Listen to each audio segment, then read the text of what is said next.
안녕하십니까? 한능검 57 한능검 대비공부방의 부방장 지청천입니다.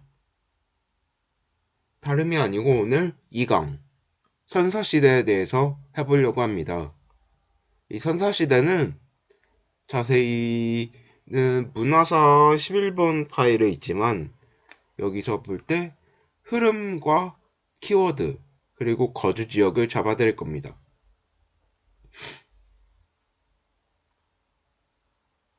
우선 내용을 자세히 봐보실까요? 구석기는 의식주, 그러니까 구석기, 청동기, 구석기, 신석기, 청동기, 철기를 전부 의식주와 흐름으로 잡아드릴 건데요. 구석기는 일단은 제일 주요가 먼저 식을 위주로 하는 겁니다.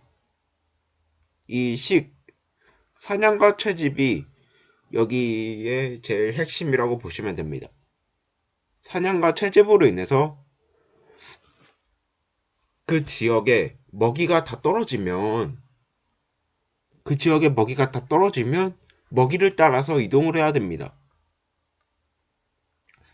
먹이를 따라서 이동을 하고 그 다음에 이동 생활을 하기 때문에 집이 그렇게 막 화려한 집이 필요가 없고 그 화려하지 않은 집조차 지을 필요가 없습니다. 그래서 동굴과 막집에서 생활을 하는 겁니다. 그리고 사냥과 채집을 하는데 옷은 그냥 가죽에서 구할 수 있기 때문에 거의 가죽으로 했습니다. 그리고 이때 유물들은 유물을 만들 수 있는 능력이 거의 없었습니다. 그래서 여기 보시면 주먹도끼, 집게, 순배 찌르개 등 돌을 부셔서 그 날카로운 부분을 사용하는 아니면 돌로 이제 때리는 그런 형태의 무기가 되겠습니다. 흐름 키워드도 있는데요. 흐름 키워드는 그냥 제가 설명드렸던 그겁니다. 가죽으로 인해 옷을 만들었다. 사냥 채집, 그리고 이동생활, 이런 겁니다. 동굴과 막집. 그리고 아직은 계급이 생기지 않았습니다. 왜냐면 이 재산에 남는 것이 생겨야 그 남는 것을 차지하기 위한 싸움이 일어나고 그러는데 여기는 그냥 각자 살기 바쁩니다. 그리고 거주 지역은 평양, 공주, 연천, 충북이 있습니다. 하지만 거주 지역은 그렇게 중요하진 않습니다. 여기 신석기를 보시면 옷을 지을 수 있는 가락바퀴, 바늘 등장이라고 되어 있는데 신석기의 주요 생활은 농경의 시작입니다. 농경이 시작이지만 이 사람들의 주거 형태는 음집입니다. 음집.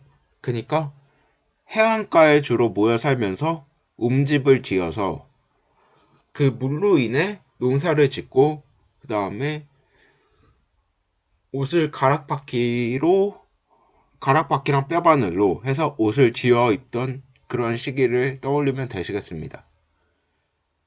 다시 한번 말씀드리면 해안가에서 이제 그 생선도 잡고 그 물로 농사도 짓고 그 다음에 거기서 움집으로 집도 짓고 옷도 지어서 만들었습니다. 근데 그 밭농사가 벼농사보다는 짓기 쉽습니다. 벼농사는 이제 청동기부터 발달이 되고 밭농사는 아직은 그렇게 농사가 발달되지 않았단 소리입니다. 유물 키워드로는 신석기에서 자주 볼 수 있는 키워드 갈판과 갈돌이 있고 가락바퀴가 있고 뼈바늘이 있습니다. 그리고 해안가에서는 모래가 곱기 때문에 그냥 할 수 없고 이 그릇을 만들었는데 그 그릇의 끝이 바닥이 뾰족해서 그 사장에다가 박아서 쓰는 형태의 빗살무늬 토기, 민무늬 토기, 이름 민무늬 토기, 덧무늬 토기 이렇게 만들어집니다. 그리고 흐름 키워드를 보실 텐데 흐름 키워드는 농사를 시작했다는 게 제일 중요한 키워드입니다. 그리고 정답으로도 제일 많이 걸렸던 키워드인데 농사를 시작했고 그 다음에 그로 인해서 농사는 시간이 오래 걸리기 때문에 정착 생활을 하는 그게 흐름입니다. 그리고 여기서 움집을 지어 만들었고 아직은 농사가 발달은 그렇게 되지 않았기 때문에 잉여 농작물이 없어서 그 평등 생활입니다. 애니미즘은 뭐 그렇게 중요하지 않은 겁니다. 그리고 주로 해안가라고 말씀드렸습니다. 주로 해안가에서 폐총, 조개 무덤이 발견되었고 그렇습니다. 그 다음에 청동기. 청동기가 제작이 되면서 문명이 훨씬 발달하게 됩니다. 벼농사를 실시할 수 있게 되는데 여기에는 그 배경이 있습니다. 반달돌칼이라는 것도 만들어지고 거친 무늬 거울도 만들어지고 이게 청동기는 역대는 무기이기도 했지만 의뢰의 도구였습니다. 그래서 제사를 지낼 때 이제 지도자가 등장을 해서 지도자가 제사를 지내는 겁니다. 여기 청동기 제작 쪽에 보시면은 벼농사, 그 재정일치가 있는데 이 재정일치가 여기서 중요한 키포인트가 되겠습니다. 왜냐면 일단 제사를 제가 지도자가 지낸다는 말씀을 드렸는데 여기서 최초의 지배자가 등장을 하는 겁니다. 왜냐면 여기 농사가 발달을 했는데 여기서 농사로 인해 잉여 농작물이 등장을 했고 농사 발달로 인해 그 잉여 농작물을 지배하기 위한 전쟁이 일어납니다. 그리고 그 전쟁에서 이긴 그 사람이 있을 텐데 그 이긴 사람이 바로 단군 왕검이었던 겁니다. 그 단군 왕검은 정치와 제사를 같이 하는데 그래서 재정일치가 나온 겁니다. 그리고 단군 왕검은 고조선이기 때문에 청동기 안에 고조선이 포함되어 있고 이 고조선은 청동기라는 소리입니다. 그래서 이렇게 나온 겁니다. 그리고 유물 키워드는 제가 아까 말씀드린 청동기의 유물이 되겠는데 비파형 동검과 여기 고인돌도 있습니다. 그리고 이 비파형 동검과 고인돌은 고조선의 활동 영역을 알 수 있는 그런 유물입니다. 여기 아래에 있습니다. 그리고 비파형 동검과 거치무늬 거울 그리고 청동방울까지 있는데 이거는 청동기의 그 제사장들만이 쓸 수 있었던 방울입니다. 그리고 청동기 유물입니다. 반달동칼은 이게 엄청 편리한 겁니다. 반달 모양의 돌에 약간 얇은 반달 모양의 돌에 구멍이 2개 뚫려 있습니다. 그래서 거기다가 별을 한쪽을 들여보내서 잡고 반달 독칼을 위아래로 흔들으면 거기 있는 벼가 다 떨려 나옵니다. 니송리식 토기와 송곡리 토기는 그냥 계속 보시면서 익히시면 되겠습니다. 미송리식 토기는 손잡이가 있는 토기입니다. 그리고 사진을 보여드릴 텐데 그 사진은 11번 파일 사진에 있는데 제가 이거를 끝나고 11번 파일 가서 11번 파일 쪽에 가서 이 선사시대 부분에 대한 거는 설명을 드리겠습니다. 철기입니다. 철기는 이제 그 배경이 하나가 있습니다. 그 배경 하나를 이해하시면 나머지는 그냥 딸려옵니다. 위만이라는 사람이 있었는데 일단 고조선은 위만 전에 진계라는 사람한테 공격을 받고 그 다음에 사실 고조선은 연나라와도 대적할 수 있게 그런 힘을 막강하게 가지고 있던 나라입니다. 그래서 부자 세습을 할 수 있었는데 부왕에서 준왕에게 부자 세습을 해줍니다. 근데 그때 진계라는 사람이 쳐들어와서 준왕은 약간 고조선에 위축이 됩니다. 그 다음에 그 진한 교책이라 해서 이 초한지 내용의 그 진나라에서 한나라로 그 유방이 권력을 잡게 되는 그 시기인데요. 거기서 이제 위만이라는 사람이 고조선으로 이제 들어오게 됩니다. 고조선으로 들어오면서 내가 변방 국경을 지키는 병사가 될 테니 나를 여기서 귀속시켜 달라라고 했습니다. 근데 자기네들이 더 힘을 가지고 있는 걸 알았습니다. 왜냐면 그 위만이라는 사람이 철기까지는 아닌데 철기 비슷하게 가지고 있었습니다. 근데 준왕은 아직 청동기였습니다. 고조선은 청동기였으니까요. 청동기였습니다. 그러면 위만은 자기가 더 센 걸 알고 고조선을 차지하게 되었습니다. 고조선을 차지했으니까 이제 그걸로 인해서 철기로 고조선을 차지했으니까 철기 문화를 본격적으로 수용합니다. 그리고 진나라와 한나라 사이에 진나라와 그 준왕이 아래로 몰려갔는데 그 아래로 몰려간 나라가 진나라입니다. 준왕이 다시 나라를 세운 나라가 진나라입니다. 그래서 중국 쪽에 한나라 그리고 남쪽에 이제 남쪽으로 내려간 준왕이 세운 나라가 진나라 거기 사이에 위만조선이 사이를 중개무역합니다. 그리고 이때가 지나면서 우거왕과 왕검성이 어떻게 생기는 거냐면 그 한나라에서 이제 계속 중개무역을 하니까 한나라가 화납니다. 그래서 쳐들어왔는데 그래서 막았던 곳이 왕검성의 고조선의 마지막 왕 우거왕입니다. 이런 느낌입니다. 다시 한번 말씀드리면 이제 고조선은 연나라에 대적할 만한 힘이 있었고 그 다음에 그런데 부왕인데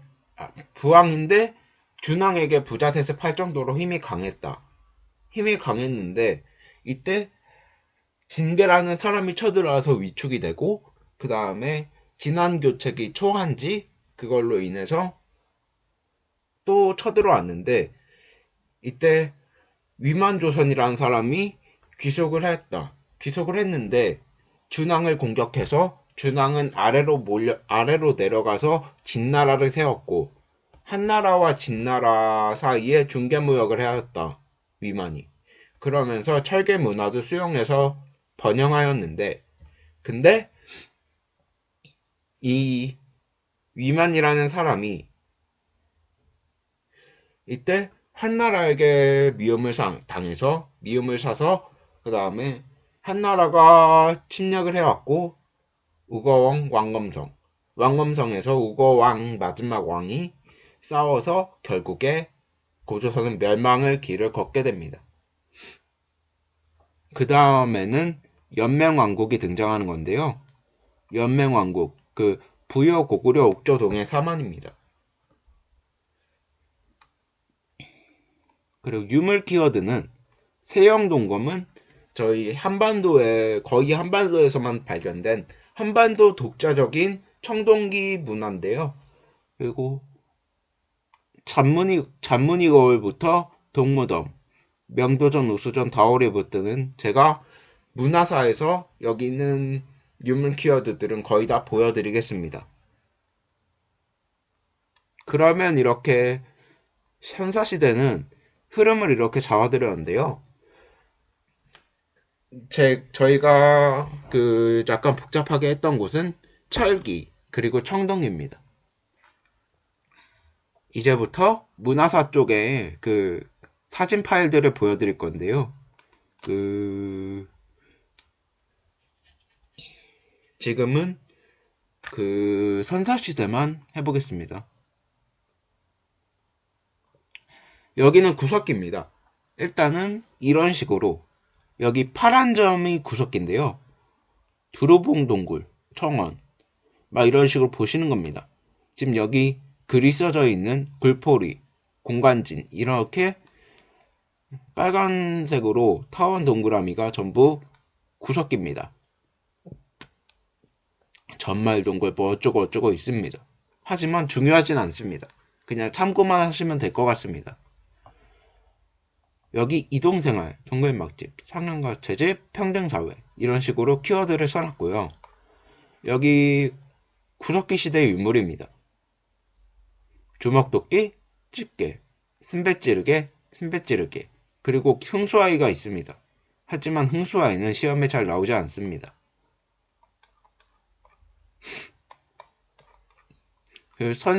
신석기 시대입니다.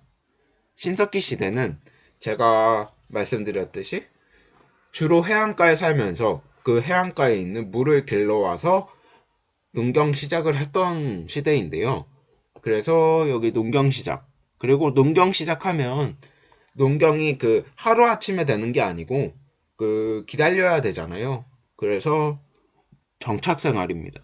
그 정착 생활을 하기 때문에 그 다른 부족과 사랑을 나눠도 그 사랑을 나누면 그 사랑하는 애들이 다른 데로 이동하지 않습니다. 먹이 때문에 사냥 때문에 이동하지 않아서 조개원이라는 것도 있는데 그렇게 중요하진 않을 것 같습니다. 그리고 움집 원형이냐 사각이냐는 중요하지 않습니다. 평등사회 애니미즘도 중요하진 않습니다. 근데 주로 해안가라는 거를 아시면 될 것 같습니다. 여기 빨간 점이 주로 신석기의 주거지역이었는데요. 여기 보시면 강줄기에 여기 이렇게 빨간 점이 부포가 되어 있고 여기도 빨간 점이 분포가 되어 있습니다. 그리고 여기 아래 한반도 쪽도 보시면 여기 빨간 점들이 전부 강줄기에 분포되어 있고 그 다음에 바다 쪽에 이렇게 분포되어 있는 걸 아실 수 있습니다. 자, 신석기 때 말씀드린 갈돌과 갈판, 그리고 가락바퀴, 그 다음에 토기는 이름 민무늬 토기, 덧무늬 토기, 빗살무늬 토기가 이렇게 있습니다. 여기 보시면 뾰족하잖아요. 청동기 시대에서 고조선 시대입니다. 청동기 시대는 최초의 계급사회입니다. 그래서 여기 보시면 고인돌과 비파형동음의 이 문화 영역입니다. 이 노란색입니다. 그래서 여기 제사장 이런 역할이었고 재정일치의 고조선, 단군왕검이 키워드입니다. 재정일치가 키워드가 될 수 있고 여기 비파형동검이 키워드가 될 수도 있고 제일 키워드로 많이 걸리는 건 범금팔조입니다. 그리고 미만조선 키워드는 우거원과 왕금성입니다. 여기 이 두 개는 그 위만조선의 본격적인 번영입니다. 번영이 된 이유입니다. 아까 말씀드린 그 이유입니다. 그리고 아까 말씀을 안 드렸는데 여기 한사군이라는 게 한나라에게 멸망을 당해서 한나라가 세운 식민지배 4곳입니다. 그 4곳 중에 낙랑군, 임둔군, 진번군, 현도군입니다. 근데 심화에서 자주는 아니지만 가끔 나오는 게 위만조선이 임둔과 진번을 복속하였다. 위만조선이 임둔과 진번을 복속하였다. 이게 주로 나오기도 합니다. 청동기 유물입니다. 청동기 유물은 이제 비파형 동검, 거친 무늬 거울, 그리고 농기구, 토기 이런 식으로 되어 있습니다. 이런 식으로 보시면 될 것 같습니다. 철기 시대 유물입니다. 철기 시대 유물은 한반도의 독자적인 청동기, 세형 동검과 잔무늬 거울, 그리고 철기 시대의 무덤과 토기, 중국의 고려한 증거 이런 식으로 보시면 될 것 같습니다. 연맹왕국도 거의 선사시기여서 잡아드릴 건데요. 연맹왕국은 여기서 또 20분을 차지할 겁니다. 아까 갑작스레 20분에 끊겨서 이제 이거를 거의 20분 동안만 한 편을 찍을 수 있는 것 같은데요. 여기 보시면은 연맹왕국 해서 이렇게 지도에 부여부터 고구려에서 이렇게 나뉘어져 있습니다. 이게 왼쪽은 왕이 있고 오른쪽은 왕이 없다는 건데요. 여기 그 56회에 그 보기를 보시면 사료를 보시면 이게 희한한 사료가 하나 나왔었습니다.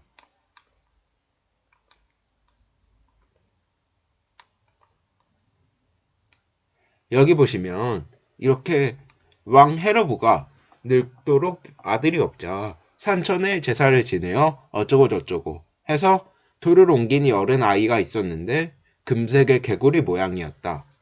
근데 이것은 연맹왕국에 대한 문제입니다. 연맹왕국에 대한 문제로 이제 왕이라고 하니 고구려와 부여인데 저희가 다루는 것 중에 금화왕이라는 건 고구려의 왕에는 금화왕이라는 사람이 없잖아요. 저희가 배우는 거에. 그러면 이렇게 딱 해서 바로 부여라는 걸 알았어야 되는 그런 문제입니다. 근데 부여라는 거를 몰랐으면 틀릴 수밖에 없던 그런 문제입니다. 그래서 여기 보시면 부여는 초원 쪽의 나라이고 오랑캐들과 가까워서 약간 야만적인 문화가 있는 나라입니다. 그래서 목축을 주요 메인으로 했고 왕 휘하에 사출도라는 이런 마가우가 저가구가 이렇게 해서 사출도가 있던 그런 시대입니다. 이 사출도는 보기에서 제일 많이 나오는 부여에 대한 설명입니다. 그리고 일책시비법, 형사치수제, 그리고 제천행사 연고도 보기에 엄청 많이 나오는 정답선지입니다. 고구려는 산악의 나라로 옥저를 약탈, 이 옆에 있는 이 두 나라를 약탈하는 그런 겁니다. 왜냐하면 산악에 있으니까 많은 걸 못 구하는 겁니다. 소금을 못 구합니다. 바다에 있는 걸 못 구합니다. 그래서 옥저랑 동해를 약탈하였습니다. 그래서 그걸 보관하던 곳이 부경이라는 곳입니다. 그리고 왕 아래에는 대가, 상가, 고추가라는 관직이 있었습니다. 그리고 일책시비법과 형사치수제는 부여에서 주멍이 쫓겨 내려와서 고구려를 세웠기 때문에 그 고구려를 세우고 거기에 있는 풍습을 그대로 따라온 겁니다. 그래서 일책시비법과 형사치수제는 그대로 있을 수밖에 없는 겁니다. 서옥제는 이 대릴사위제라고 해서 그냥 설명드릴 필요는 없을 것 같고 제가회의 해서 삼국의 제가회의를 설명드릴 수가 있는데요. 여기서 제가회의를 연결시켜서 고구려 제가회의, 백제 점상회의, 그리고 신라의 화백회의가 있겠습니다. 그리고 10월에 동맹이라는 제천 행사가 있었고 서옥제는 거의 정답으로 걸리지 않습니다. 옥저와 동해입니다. 옥저는 태조왕에게 복속이 되었고 6대 왕인데 태조의 칭호를 받게 되는 유일한 왕입니다. 읍군과 삼로는 지도자의 이름입니다. 민며느리제, 이거는 사료에 잘 걸리는 설명인데요. 한번 사료에 보시겠습니다. 이 내용인데요. 이 내용은 그 옥조에 대한 내용은 아니고 부여에 대한 내용입니다. 고구려와 백제의 기원이라고 하는 이유는 부여에 있던 주몽이 내려와서 나라를 세웠고 그게 고구려입니다. 고구려의 아들, 주몽의 아들 온주가 가서 나라를 세운 것이 백제이기 때문에 그 두 개의 기원을 부여라고 보는 것입니다.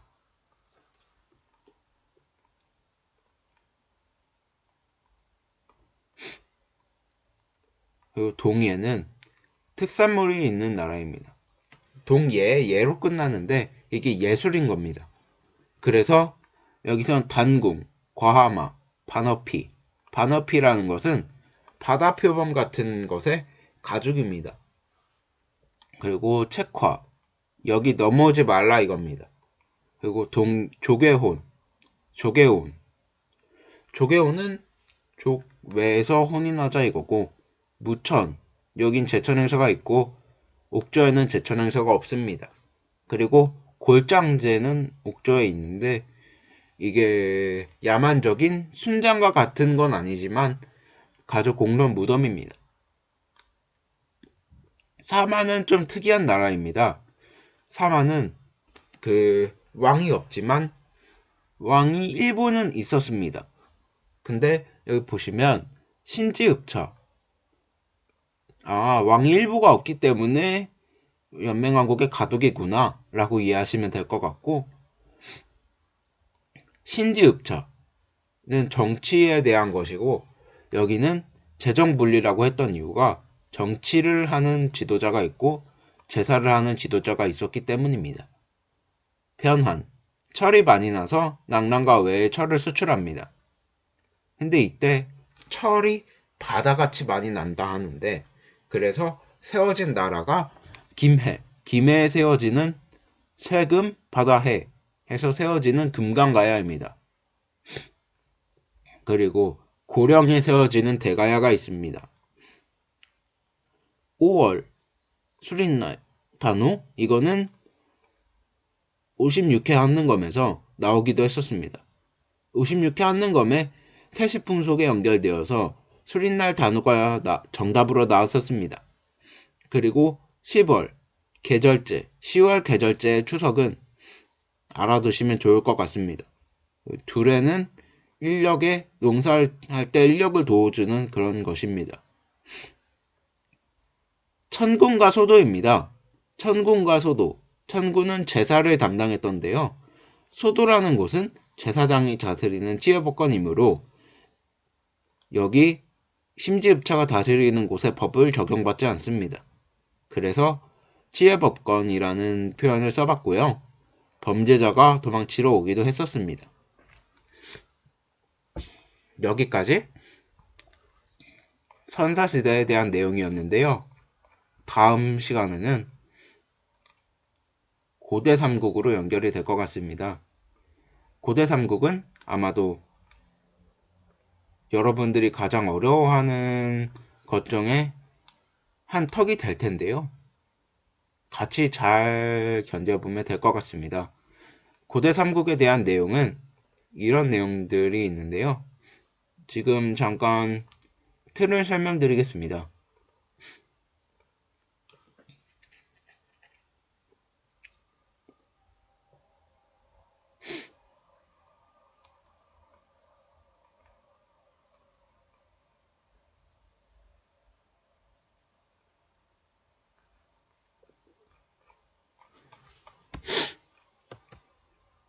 제가 설명드리고자 하는 틀은 여기입니다. 진짜 틀인데요. 여기 보시면 왕권 강화의 공통점, 그리고 율령 반포. 그래서 이 공통점이 있는데 율령 반포와 불교공인, 그리고 왕위의 부자 세습.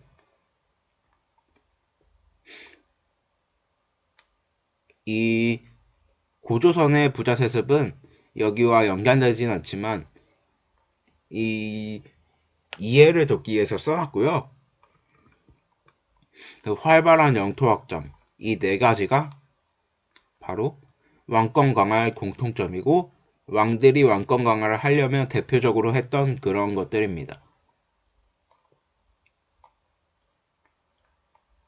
그리고 전성기를 맞은 나라의 순서는 한강이라고 하는데 이 한강이라고 하는 것은 바로 산둥반도를 노를 젓지 않고 가면 도착할 수 있는 곳이 산둥반도입니다. 한강에서 노를 젓지 않고 도착할 수 있는 곳이 산둥반도. 그리고 백제는 수도가 이미 한성이라는 것을 처음 갖고 태어났습니다. 여기는 쭉쭉 한번 읽어보신 후 다음 강의를 들으시는 게 거의 좋습니다. 그리고 여기 왕들이 엄청 많이 나오는데 이 왕들은 각각의 업적을 알고 계시고 왕 다음 왕 다음 왕 다음 그런 왕의 순서를 알고 계시면 문제 푸는데 지장이 없을 것 같습니다. 그러면 다음 강의 때 뵙겠습니다. 감사합니다.